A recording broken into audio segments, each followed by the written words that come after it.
a pho hanan pai nu khana tha tha alak lak kha ti khan he an la zela chu chu vai ho an trip thla ko ta ko he heng thi a khai tha tak tak la chuak tur alom treu mai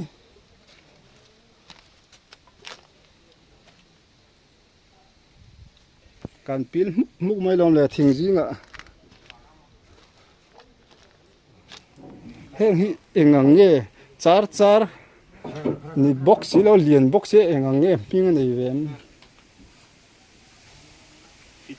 सात फुट दिले sát mò hay ole hlir tu du takte chi bai le vek u hei voi ni hi april ni som ni pasari sa ni som ni pali inrin ni ani tu na hian khualum zai zai khop mai o hei tu na kan om na hi leng te ispat draw ta tho khan kan hankal le hela hianin thing zai ati klampang ngai sak na khol industry pui zet mai kan han muwa kan han lut do ni tu na hian nei tu pa hi thalak te kan han di la arem tia thla kan han lakua langa apui khop mai o hela hian kan han ti lan du tum ber na chu mi zo te po hi kan lo in to del to kan lo turu to ti te pholan kan du na ni industry lian tak tak te engenga mo kan lo nei na sa to o heng mi tam tak a lotlin na ro pui lu tok mai te kan mulong ti kan han hlau thi na chu wang chon kan han pho chuak le thina ni voina pon hei thing zai ati ngai sak na phai la man thon bu breng me ti hian kan han thli le do ni abul tanga top thleng khan mi han en sak turin kan han ngen le chu ni e kan han kal kual lok nga thing zai lam pang tik tik ngai sak na ni pui khop mai hei tam khop mai do na ka han tlak le treu don yo o heng hi leng terama tik an ngai sakna ania hei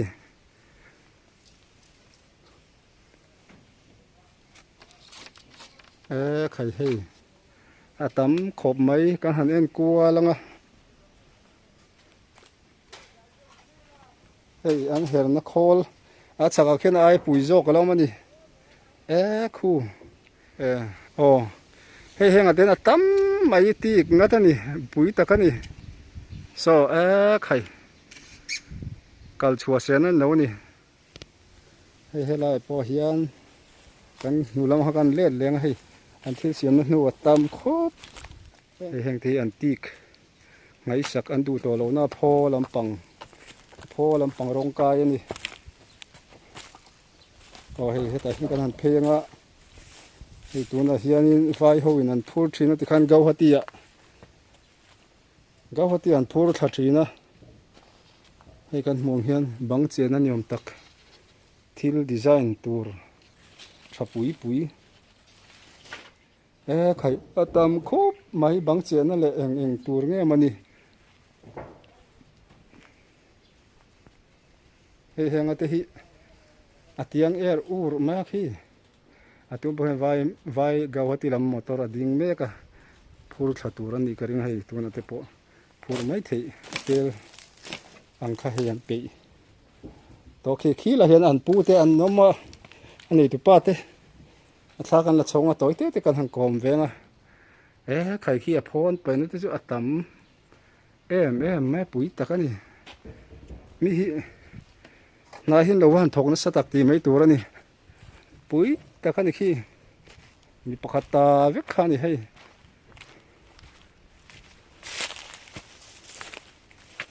o so ta pui tak takani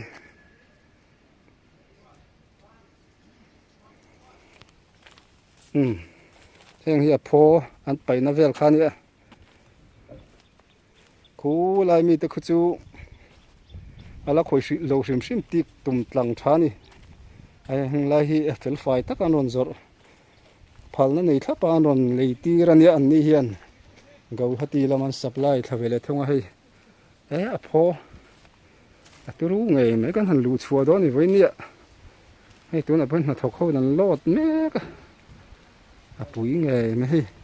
alang lo lai hei tin thing atani king lai te 74 746. ồ 133. hei heng hi engang nge char char ni box lo lian box e engang nge ping nei vem Ôi sát thudi dilam. sát mo hei an lot mo tu na trak lian song ti ron an lot go ti lam pan do na tro khaya hi thok tu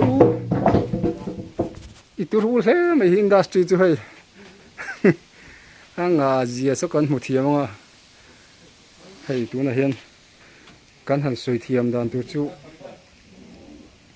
heng thing zai hi a pho kha an paya a pho ka an han paya hei a tha lai khan han la zel ta hei a pho an paina a vum luk mai khu nga te khan a tam le tuk tu hei nei tu pau ma hei heng hi ti khan an han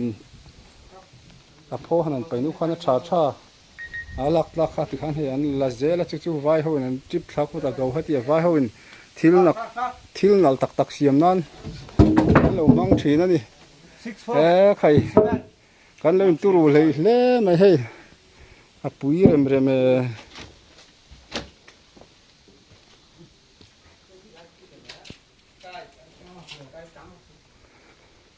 so yang khan leng teram hi a lo pui ani industry lian pui a tam mai hei nakina a pho an ti te so kan la clear ko khi chaklam ate khian khai khoi turan na nei nual mai a phon han paya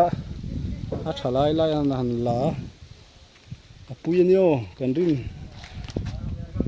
kan muang mai hi ni lo pui takani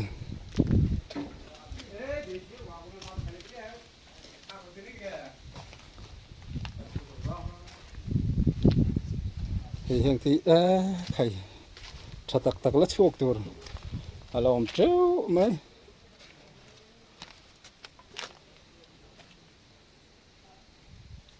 kan pil muk mai lom le thing jinga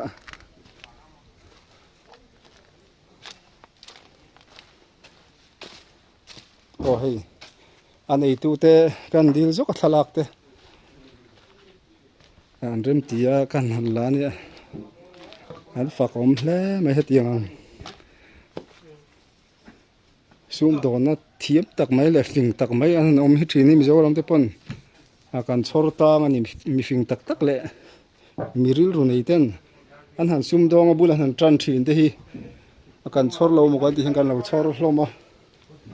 a kuala kan lo chhor ve se le ni hi tu na te po hianin a hei an lo me kani tam khom me rit du don mangeo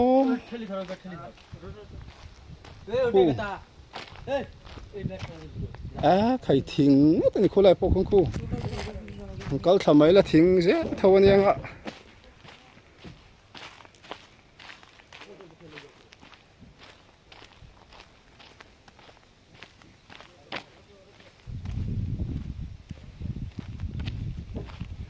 o chakla ma khada vum treu mo kan ti lai na thangla ma po khu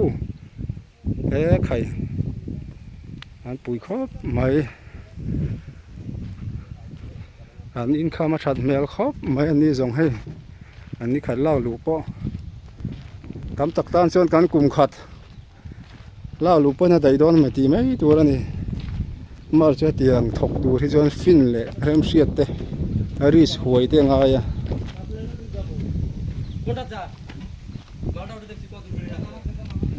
huai taka sum don te bul tana ani ris ani ni chawang tiang si te ri sanga ya tam tak chu a poisa nei nual si sum dong ngam si lawang te khana om ve reng thea van nei chuanin chuan an han ri sa khi ta nom dor mai ni khai a pui hle mai a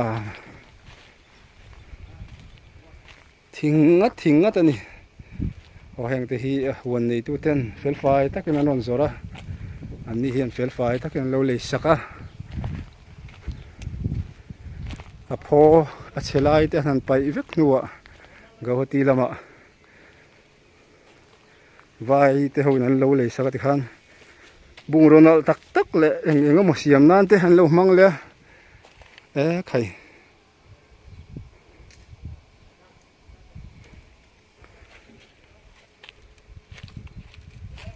so song lai kan mu in nuai vel zong zong sa thing zai vek ani char po ani lo engemani ming kha chi sang sang oma soya ka se mai to big silo ole ti khan kan on ti lan tumber chu Mizoram a hian industry lian tak tak te mi fing tak tak siam tena an din khatiang ha ron ti lan kan tum thin ani